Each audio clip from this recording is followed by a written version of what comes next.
sure.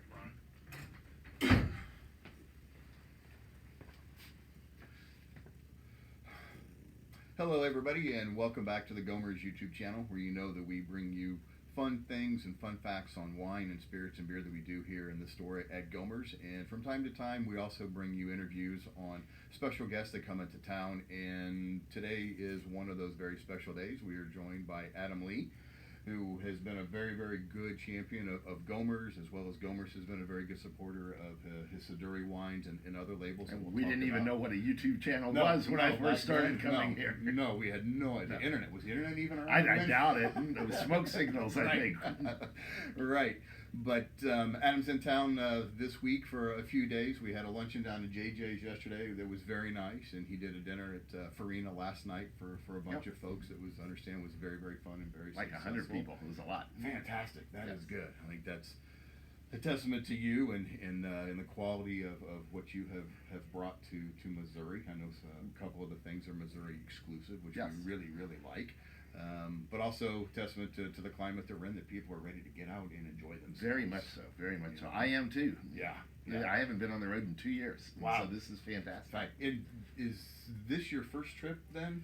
This is really the first sales trip that I have gone on.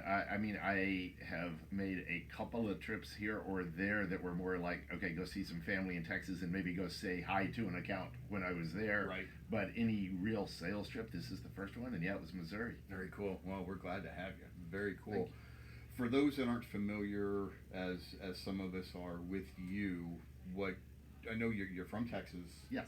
And you and Diana Novi started Siduri back in '94. 94 was the first vintage. I moved out in '93, and then I actually moved out to be a wine writer more than to make wine. I had worked in wine retail in Texas and a little bit in wholesale, and decided let me move out to California and work writing about wine.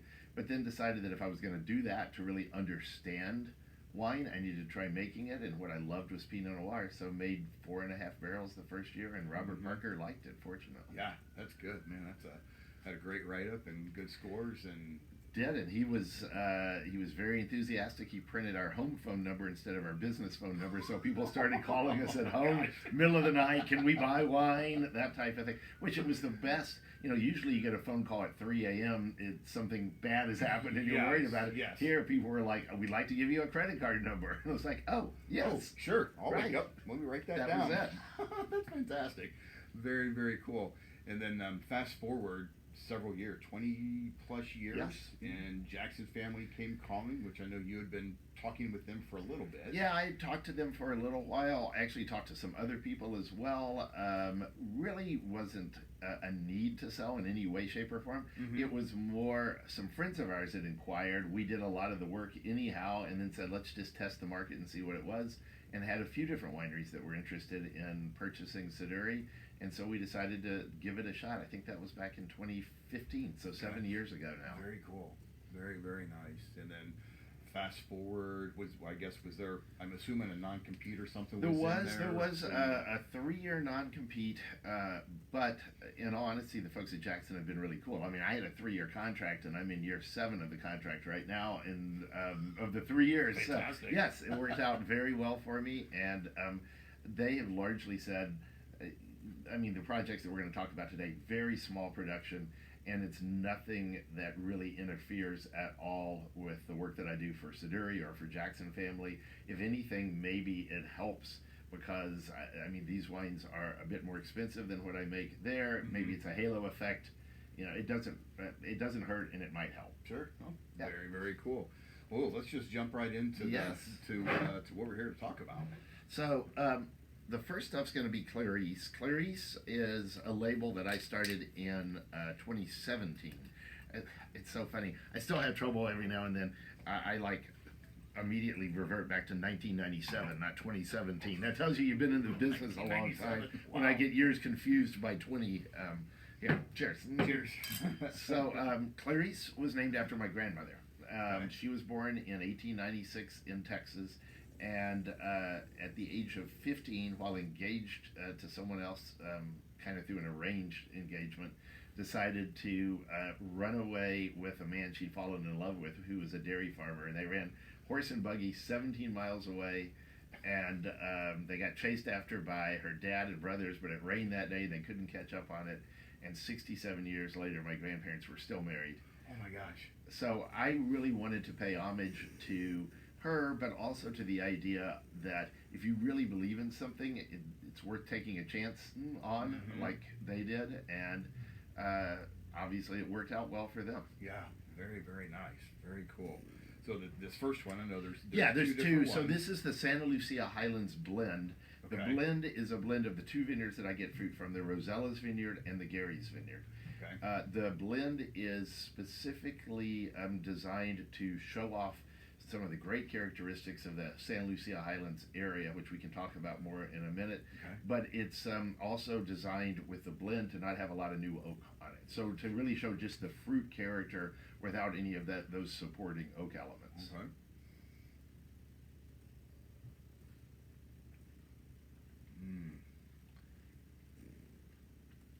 Yeah, so Santa Lucia is, I think it's California's, I guess, least appreciated but highest quality Pinot Noir area. Yeah. I know you carry a few things here from Santa Lucia Highlands, and people certainly have gotten to know it for Pinot, but it's not really an area that one goes and stays. There's not a great tourism industry. You have to go over and stay in Carmel, Big Sur area, Okay. which is about an hour away. And all that really exists in the San Lucia Highlands is the Salinas Valley is at the floor where they grow a lot of the world's vegetables. And then you go up in the hills that separates that Salinas Valley from Monterey, Carmel, Big Sur. And there's a 17-mile long, 1 mile wide strip of land that is absolutely ideal for growing Pinot Noir grapes. They have great Chardonnay as well, but fantastic grapes grow there. It's very windy. The wind comes in every afternoon off of Monterey Bay, really cools it down quite a bit. It's the only place that I know of that, because of those winds, 1 o'clock in the afternoon is about the warmest part of the day. Wow. By 3 o'clock, 4 o'clock, the winds are coming in so strong that it's cooler at that point in time. Very cool. I think there's a winery, you probably have some out there. I always love playing in a wine shop. We've got a lot of good stuff here. It's fun walking around, kid in the candy store. But there's a winery called Roar that I've worked at. Yes. And part of the reason it's named Roar is because of the roar of the winds that comes in the afternoon. So it's that strong. Wow, that's fantastic. And what do those winds do? Yeah. So a couple of things. Given that they're coming off the Monterey Bay, which is a very deep, cold area, they bring in much cooler air at that point in time. So it cools it down. Also, something that people at home might not know, but if the winds pass over leaves at something along 25 or 30 miles an hour, they shut down and don't photosynthesize at that point. And so what that does is that delays the ripening period. So it allows the grapes to hang on the vine for a long, long time without getting a lot of sugar, which leads to a lot of alcohol, but they develop a lot of flavors over that period of time. Very cool. Very cool. And then yesterday, and I may be getting this confused with Beau Marchais, but you had said that no, it was Beau Marchais. Never mind. I'll bring that up later. When we were talking about East and West. We'll bring that up later. But one of the questions that I got from one of our customers, that Steve and Carrie, Quinn, longtime customers, you may remember them. One of their question is, you can work with these wines. You could have worked with any vineyards, with your track record with Siduri and consulting with other wineries and vineyards and all of that. How do you decide, oh, I'm going to work with Gary's, I'm going to work with this, I'm going to work with Pisoni's, or I'm going to work. I mean, it's a combination of things. You are correct. With Siduri, and Siduri still does, made wine from Oregon all the way down to the Santa Rita Hills. So it had this huge palette of vineyards to work with. With Clarice, going back to much smaller amounts of wine being made, I really wanted it to be very hands-on. and it would made it sense, presumably, to be in my backyard. I live in Sonoma County, and obviously we grow great grapes in the Russian River. Okay. But the growers in the San Lucia Highlands, the two families that I deal with, Gary Francione and the Franciones, and Gary Pizzoni and the Pizzoni family, they've been some of my best friends and best farmers, combination throughout the business. So things like when Jeff Pizzoni got married, I performed the wedding ceremony. Okay. They asked me to get the license. When Adam Francione turned 21, I was one of the chaperones with a group of Adam and 8 of his friends in Las Vegas. That probably wasn't the wisest idea, but nonetheless, everybody survived. They did. They did. Nobody got arrested. It was a very good thing.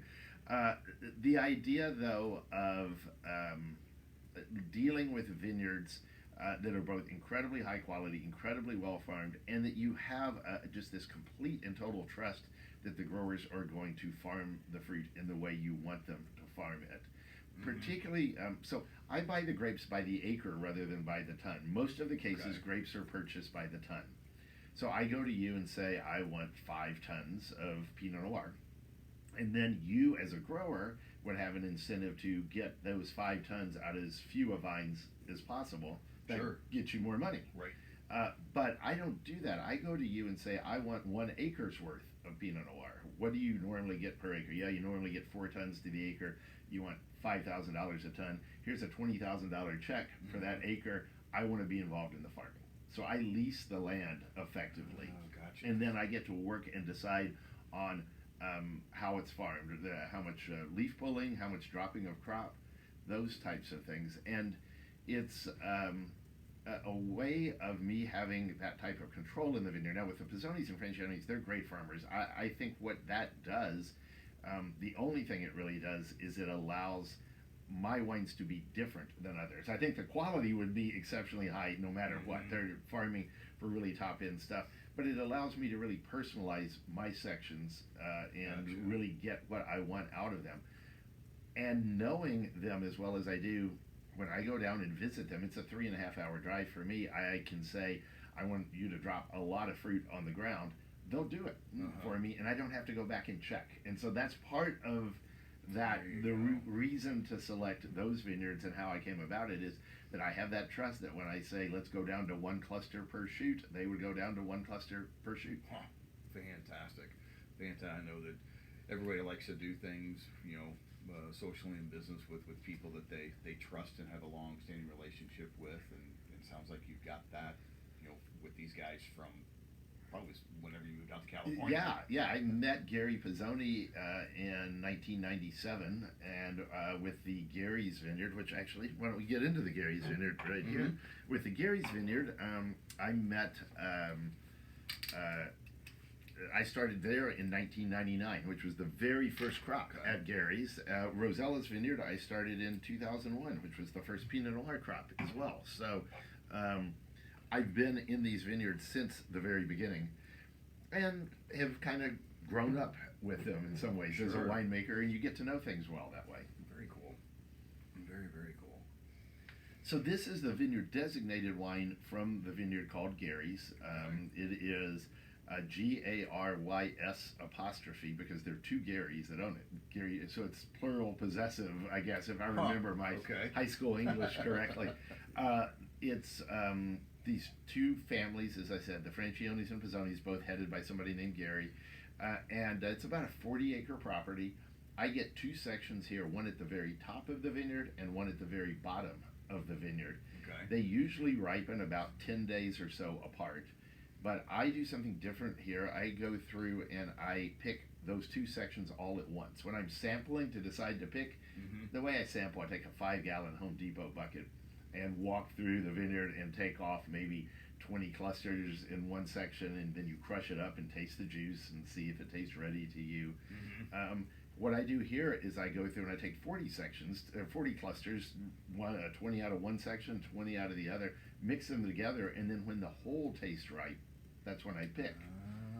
It's very different. It is very different. It means that everything is ripe as far as the sugar levels and all of that, but it means that you got there in a different way. Some of it is a little underripe, some of it's a little overripe. It's almost like when you're cooking and you're mixing a bunch of different spices and stuff in together, sometimes the spice by itself, you wouldn't want to just sit there and eat some basil by itself necessarily, or something like that. But the combination of the things work together, and that's the way that I have decided to harvest these vineyards. Very cool. So you can see a little bit more new wood on this. That gives it maybe a little bit darker character, maybe perhaps a little more creaminess. I think oak will give you, sometimes it seems like it softens the acidity a little bit because of that vanilla character, but I think it brings in some tannins too. So this wine, I think, is a little more tannic, and but maybe it's truly not less acidic as far as the numbers go, but I think it shows that way. Yeah. Yep. It feels on the tongue. I'm getting more of that palate acidic, response on this one versus the blend. Yeah. These wines, I kind of always joke that I screwed up. When I was making Saduris and I was young, before I had all this gray hair, I thought, let me make wines that are drinkable immediately. Mm-hmm. And now that I'm old, I'm making wines that seemingly are really going to benefit from some age. I should have done it the other way around. Right. If you think about it, when you're young, go ahead and make stuff that's going to age. And now that I'm getting old, let me make something I can pop and drink right away. Yep. Well, some of the Saduris I've had have been, 5, 7, 8 years, old, and they're just, you get a little bit more of those tertiary flavors start to come through, but just still spectacular wines. And I do think that's something that with Pinot Noir and in the New World, we're still learning a bit about, which is that there is certainly the classic things you can think about that help a wine age: acidity, tannin, but there's also this sense of balance, and that if something is really beautiful and has a great sense of balance, it's going to be beautiful throughout its life most of the time. I one time in college, a long time ago in San Antonio, I had a chance to meet Cary Grant, and it was fantastic. He was old at the time. I was a stupid kid, and I had seen like North by Northwest, where he's climbing on Mount Rushmore in the white shirt and all of that. And at the end of that scene, his shirt is still pressed and not dirty, and I'm like, that's not real. This is such fake movie stuff. After I met him and just the way he carried himself and that sense of balance that he had, I was like, oh wow, maybe he could have pulled that Mount Rushmore stuff off. I have always had this idea that I would like to make a wine that has that sense of balance and elegance that Cary Grant showed me that one time. You don't see that in tasting notes much, but no, that would be cool. That'd be cool. Maybe that's a future project down the. Or could name something after Cary Grant. Exactly. That would be fantastic. God, that's delicious. Thank you. Man, those are fantastic wines. Those are very, very good. And then another project. Yes. That with you and Diana were over in France. I was over with Mike Officer from Carlisle Winery. Oh, that's right. Yeah, Mike is my best friend, and we are both big Chateauneuf du Pape fans. And honestly, when I come into a shop like this, I should head over and look and see what Pinots you got, because that's the area that my wines compete in. But the first thing I do is I come over and look at Chateauneuf du Papes, and I see you're filling in with some fantastic 2019s, which was a great year in Chateauneuf. Yes. So we went over, though, where the vintages were 15, 16, and 17, which were three exceptional years in a row, and went to spend some time in Chateauneuf, do some tasting, visit wineries, and we were going to visit with the person who is the leading winemaker in Chateauneuf du Pape, a gentleman named Philippe Cambie, and we were supposed to have lunch with him. We get a text saying that he had to cancel because too many wine writers were in town, and it was very disappointing to us. And then that text was immediately followed by a text that said, but I'm free for dinner tonight. If you want to come over to the house, I'll cook you dinner. Had you met him before? I had met him he comes out to an event in California called Hospice de Rhone. It's in Paso Robles. It's a Rhone event, and he comes out every year for that. And I had met him in the same way that you get, you have one of those heroes that they'll sign your baseball card or something like Sure, that. sure. Yeah, I met Okay. Emmett Smith the same way, kind of thing, but not in any real way. But he knew about Siduri, he knew about the wines there, and he knew about Mike's Carlisle wines, and wanted to have us both to the house. And while we're eating and drinking, at one point he says, "Adam, I've always dreamed of making Pinot Noir," and I loved that. I thought it was fantastic. Philippe works with 81 other wineries around the world, and but had never made Pinot. So after I got back to the States, I sent him a thank you email for the fantastic dinner. He's a great chef. And then I mentioned that comment and asked if he really meant it, and if so, would he be interested in working with me on a Pinot project? And that's how the Beau Marchais wines came about. Oh my gosh. Yeah. Wow, that's fantastic. Yeah, it was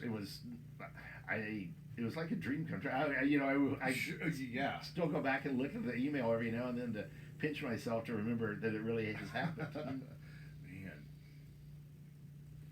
So these wines are very different. Now this is from the Sobranis vineyard, which is right next door to the Gary's vineyard. So the one we just had, you would think it would have some of the same characters, but this is made in the same way Philippe makes his Chateauneufs, which is completely different. The biggest thing that I can point out is normally Pinot Noir is on the skins. Most red wines are on the skins. When you bring them in and you ferment, they're on the skins for 14 to 21 days. I always just say 17 because it's an easy middle figure. This is on the skins for 48 days, which extracts a ton of color, flavor. I mean, very dark for Pinot Noir. Very, very dark. And when you say right next to Gary's, is that like 3 hedgerows over? Is that like 50 yards? That's like us in the end of this room that I've been in here, which so like 30 feet. Yes. Oh my gosh. Yeah. No, it's very. I mean, they are places in the vineyards that you would look at them and think, okay, these are the same vineyard. They have just put a row down to make harvesting easier. Wow. And this is very different than either one of the Clarice. Yes. Fantastic. It is. It's when I first made the wines, I remember being a little concerned that they tasted more like Chateauneuf than they did Pinot. As they've aged, in 2019, what here was the first vintage. As they've aged, I think they have taken on the character of Pinot Noir, but just a big Pinot Noir. A big Pinot Noir. Yes.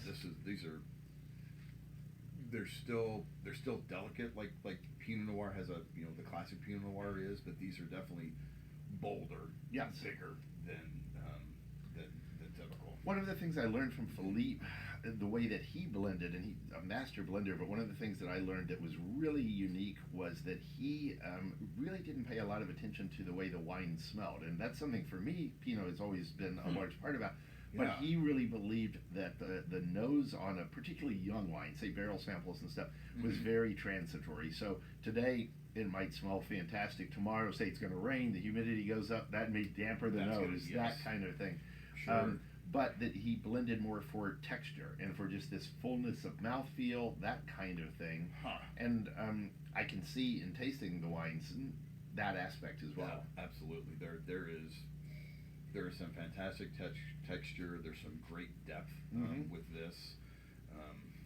Man, this has been. You got a couple more. I do actually. Yeah, let me grab. We got one other. This is from the Clopepi vineyard. So Clopepi's famous vineyard that I've dealt with. This is south of the San Lucia Highlands. This goes down to the Santa Rita Hills, which is down in Santa Barbara County. So about 3 hours south of Monterey. And it's a vineyard I've also worked with since the very beginning. The first crop there was 2000, and there have been a lot of great Siduri wines that have come from Clopepi, along with Clopepi did their own wine, and a few other people have made some stuff. And currently it is owned, or it's still owned by Stephen Pepe, but it's leased by the folks up in Napa that own Hall and Walt Wines. Oh, wow. And they've been very good friends of mine for some time. And with their lease of the vineyard, they talked to me about this project and asked if I would like to get a little bit of Clopepi, and I did a bad partner thing, honestly, here with Philippe. I agreed to yes to the grapes, and then called and asked Philippe, yes, can we do this?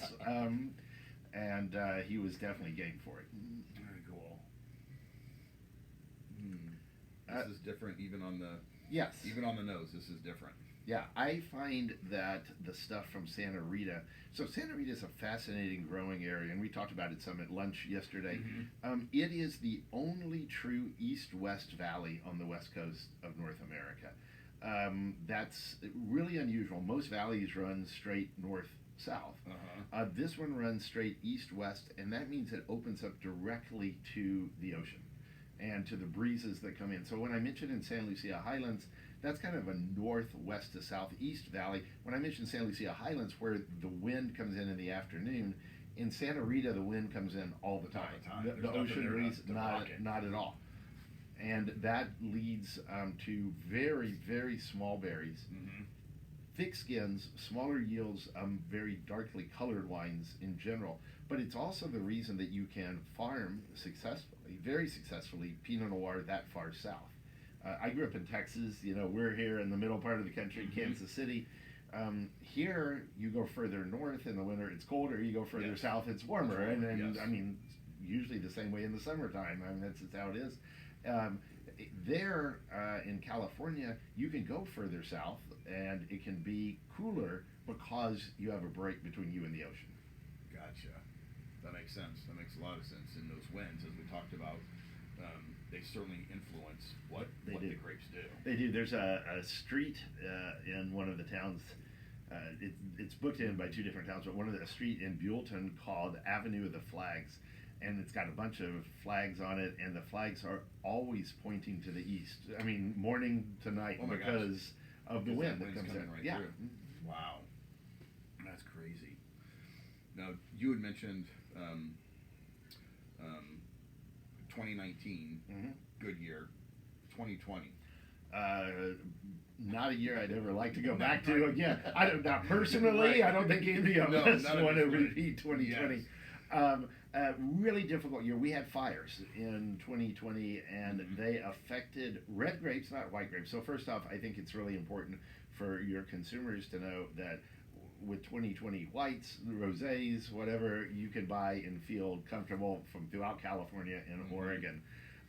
With reds, everything from Monterey County to San Lucia Highlands, north, even into the Willamette Valley, all of the red grapes, by and large, were affected negatively by smoke, by those fires, and the smoke gets into the skins and gives you something of a smoky smell, but also a real bitterness, kind of like licking an ashtray on the finish. It's not good at all. So I unfortunately didn't make any Clarice at all, because I only sourced from Monterey, from the San Lucia Highlands. Didn't make any Clarice in 2020, and did not, in the Beau Marchais, make the Sobranis. Only the Clos Pepe from down in Santa Barbara County. But it was and first, before I even go too far, there are a few people that picked before the fires, and so there are some decent 2020 reds. And then Zinfandel, I've got a couple of good friends that make Zin, didn't seem to be as affected as other reds. Okay. Having said that, I would say, and I know you'll do this, and I would tell people as well, and I know the distributors are doing this, taste in the 2020s before you buy. I mean, if you always love so-and-so's cab, don't buy your normal case, go taste it. Taste it and see. Do you see, and I know that with every good situation and every bad situation, unfortunately the fires is one of those situations that growers and vineyards have to deal with. Do you see anybody creating a new classification of wine? Is this is a great smoky wine, or some people, so we had some smoke issues at a few places in California in 2008, and a couple people tried that, and what happens with smoke taint is it grows in the bottle in many cases. It gets worse and worse. And there were some people who said, this wine has a smoky character, let's release it soon, tell the customers to drink it soon. The customers drank one, said, it's not bad, and then put it away and forgot that was a smoky year and pulled it out 3 years later, and they were like, oh my gosh, what's wrong with this? And I think it can hurt a winery's reputation to do that. So certainly the best producers are going to be extremely selective in what they do and what they don't do. I know that like in the case of Siduri, which is kind of wild. We were making 15 to 20,000 cases of Oregon Willamette Valley Pinot, and Matt was able, through great winemaking, to salvage some from a lower section of a vineyard where the smoke was up higher, but it's something like 3,000 cases worth versus 18,000. Right. Oh my gosh. Wow. Yeah. How does a winery get through? I mean, it's a business. Oh yeah. You got to make money. Like, we budget off 18,000, and all of a sudden we have a year we only have 3. How do you weather that storm? Yeah, it makes me really glad I sold the Jackson family for one thing. Sure. It's really difficult. It's really very, very challenging to do. You can spread out your release somewhat. You can hopefully fill in some things so that you still have less income no matter, but you can spread out your cash flow a little. You did, for a period of time, have less expenses in that. You didn't have to buy bottles. You didn't have to buy... So that helps reduce it some, but it's still... it's an incredibly challenging thing, and I think a lot of us... I've been blending over the last few weeks the 2021s, which look to be spectacular, and I'm like, oh my gosh, I can't wait. Let's get those out. Oh, fantastic. You mentioned buying bottles. At the lunch yesterday, we were talking about kind of, potential logistics and shipping and supply chain issues and all of that. And you mentioned that the bottle for just on the Clarice was... It jumped in price dramatically. From $10.83 a bottle, which is a stupidly high price to begin with. It jumped $10 per bottle on that. It doubled, went up to $20.83 a bottle. Now, I was fortunate that I had purchased the bottles already for 2020 with plans there, because you didn't get... The bottles on Clarice are particularly challenging. They're a custom mold. They've got a little cartouche in here, like in Chateauneuf.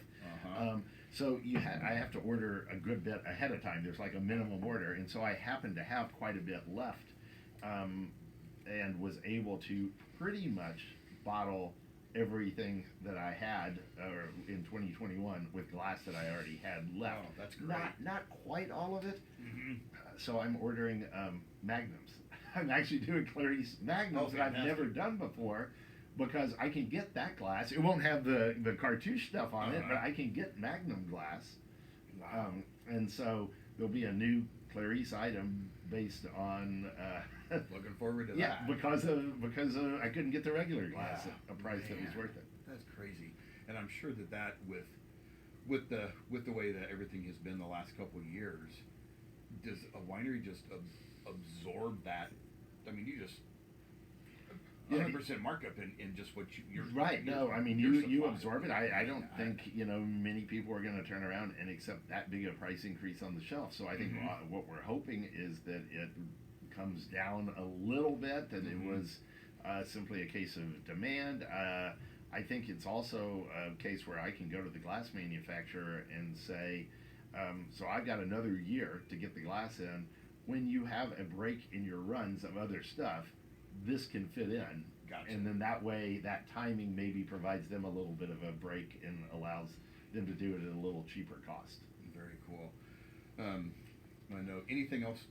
We don't have any other Beau Marchais to nope, that's it. Those two.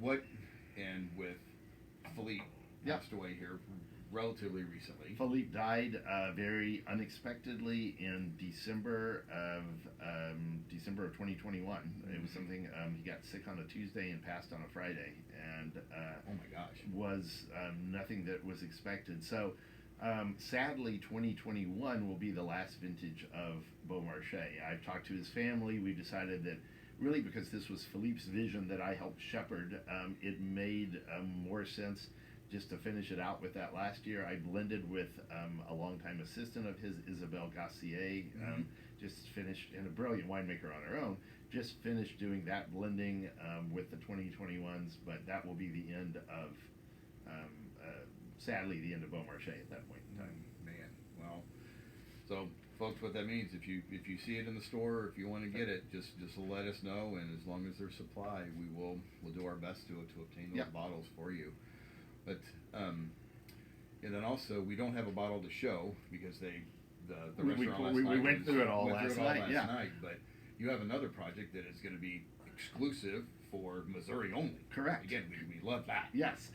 It's a real unicorn wine. I mean, something that you just don't see. It's going to be a one-time only wine. So in 2020, having lost all that fruit, I found myself with a lot of time on my hands. Sure.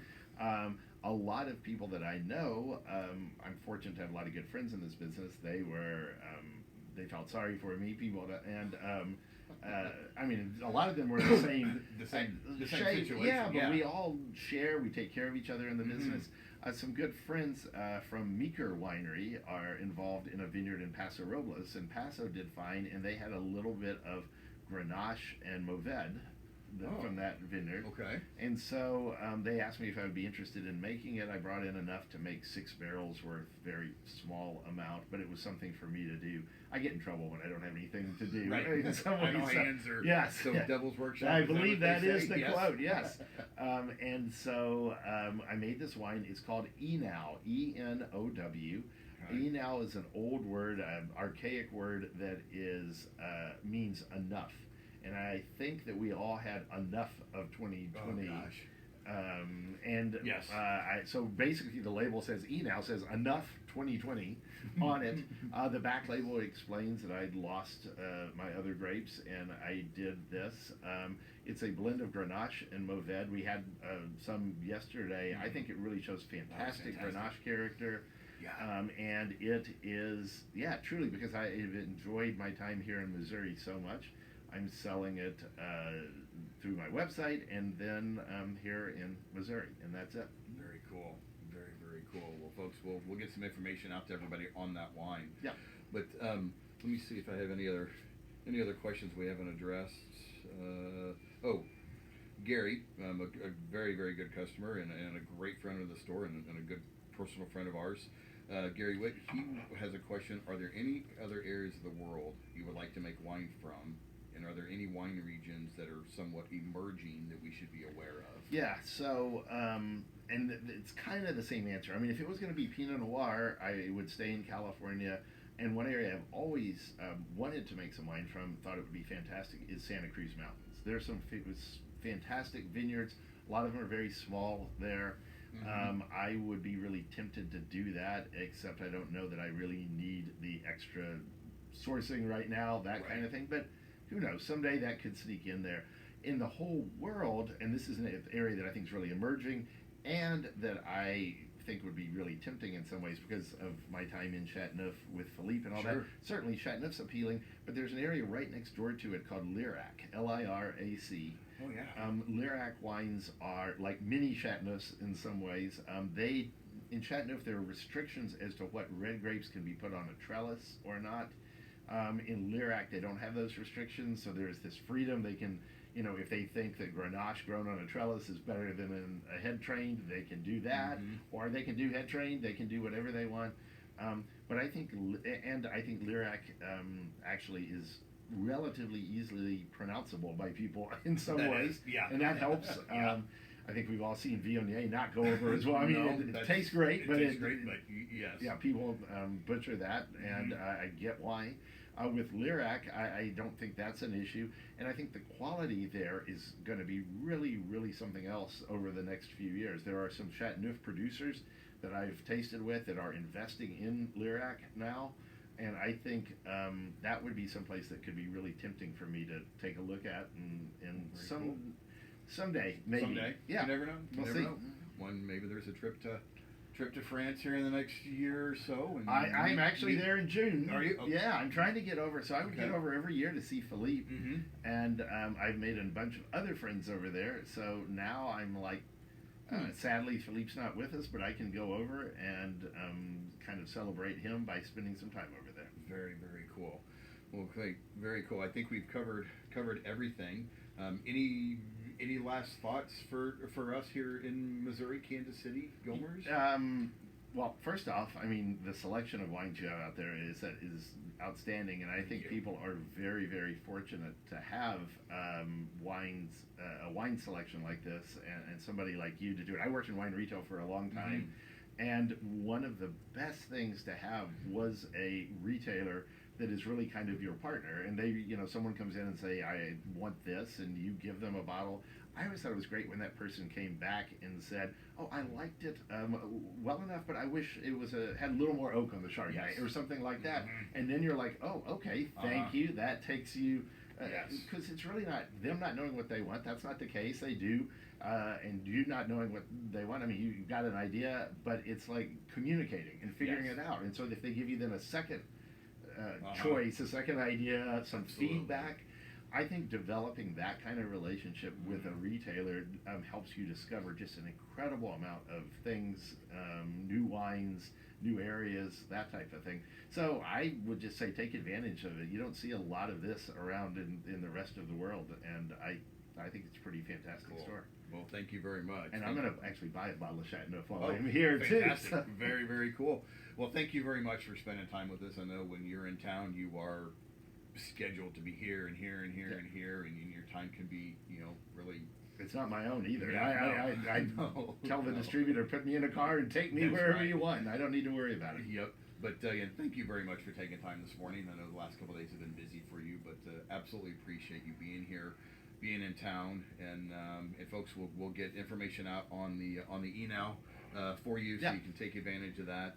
And but again, just thank you very much. Oh yeah, sure. Cheers. Yeah, Thank cheers. you all, everybody, for Thank you, joining guys. us.